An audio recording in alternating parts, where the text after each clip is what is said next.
ফেলে দিয়া নষ্ট বোতল দিয়ে নৌকা তৈরি করে আলোড়ন সৃষ্টি করলেন যশোরের সেই শারীরিক ডিজাবল ক্ষুদে বিজ্ঞানী রিফাত। দীর্ঘদিনের প্রচেষ্টায় নষ্ট 2000 বোতল দিয়ে তৈরি করেছেন এই বিশাল বড় নৌকাটি। তার তৈরিকৃত নৌকায় একসাথে 15 থেকে 20 জন মানুষ চলাচল করতে পারে।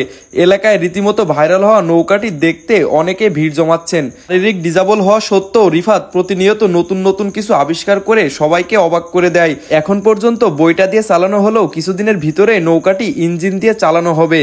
শারীরিক ডিজাবল ক্ষুদে বিজ্ঞানী রিফাতের তৈরিকৃত নৌকাটি প্লাস্টিকের হওয়ায় এটি নষ্ট হওয়ার সম্ভাবনা খুবই কম এবং দীর্ঘদিন ধরে টিকে থাকবে বলে আশা করেন রিফাত।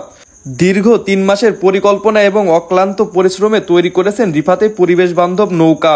তো আপনার কাছে নৌকাটি কেমন লাগলো অবশ্যই কমেন্ট করে জানাবেন।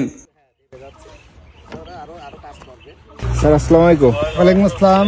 এই যে চৌগাছার শারীরিক প্রতিবন্ধী রিফাত একটি নৌকা তৈরি করেছে, আপনি দেখতে আসছিলেন, তো কেমন লাগলো আপনার? খুব সুন্দর লাগলো যে আমরা যেটা নিয়ে কল্পনা করি না, সে প্রতিবন্ধী মানুষ হওয়া সত্ত্বেও সে এত সুন্দর একটা জিনিস তৈরি করতেছেন। এজন্য আসলে আমরা কৃতজ্ঞ এবং আমরা তাকে আরো উৎসাহ দিব যে সে এই ধরনের আরো কিছু উদ্বোধন করুক।